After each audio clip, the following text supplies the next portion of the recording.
bracing himself for the prospect of a rotting corpse on the other side of the door. To his relief, when his eyes adjusted to the darkness, he made out a pile of faded circulars and junk mail wedged against it.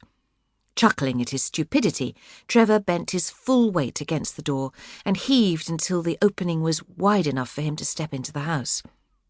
He stooped to clear the blockage and then returned to the porch to collect his estate agent tackle. With the door now wide open, the sun poured in, lighting up the impressive oak-panelled hall and spilling into the open doorway of the grand drawing-room ahead with its breathtaking view down to the ocean. "Wow! Hello, house," Trevor said out loud. He stepped into the hall, stirring aged dust motes.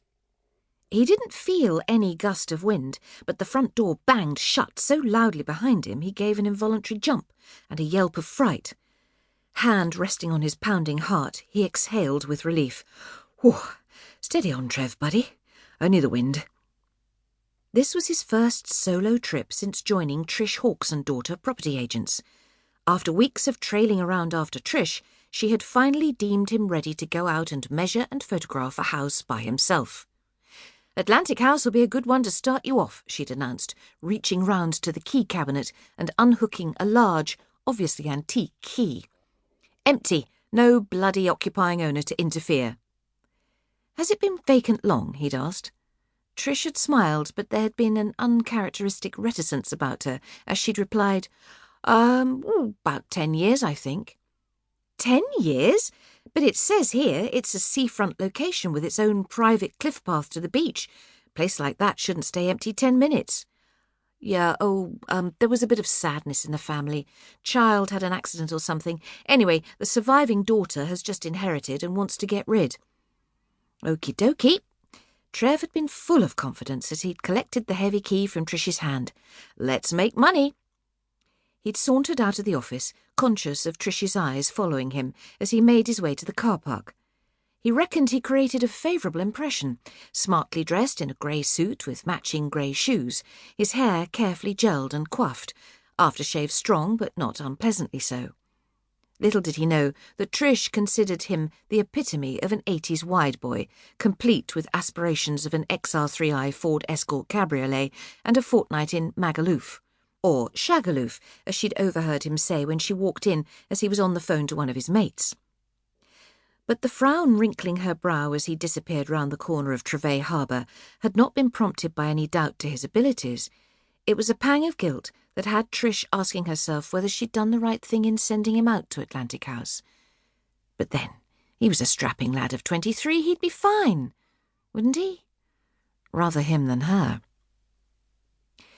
Having decided to start at the top of the house and work his way down, Trevor strode across the hallway. His footsteps sounded heavy on the bare wooden treads as he climbed the wide staircase.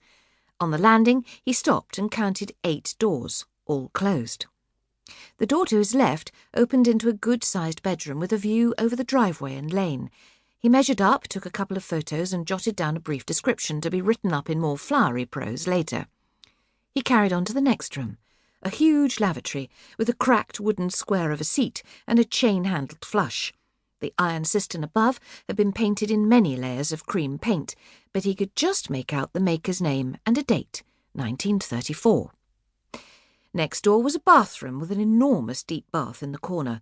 Brown stains marred the porcelain under the bulbous antique taps, but when he turned one on, there was no water. The adjacent door led to a bedroom at the side of the house with a pretty sea view. The middle door, bang opposite the stairs, opened onto a magnificent master bedroom with French windows leading out to a balcony offering a stunning view of Treviscombe Beach and the Atlantic Ocean beyond. The key was still in the lock and turned reasonably easily. Trevor opened the door to the balcony and stepped out into the light sea breeze. Now this was more like it. He tested the handrail. The wood seemed solid enough, apart from a few splinters pricking his palms. Holding on in order to steady himself, he bounced lightly on the wooden floor. It bounced back.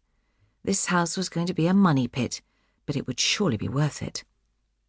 Trevor stood basking in the breeze for a moment, fantasizing that the house was his. He closed his eyes and breathed deeply of the warm, fresh air. Opening his eyes, he leaned over the balcony to take a look.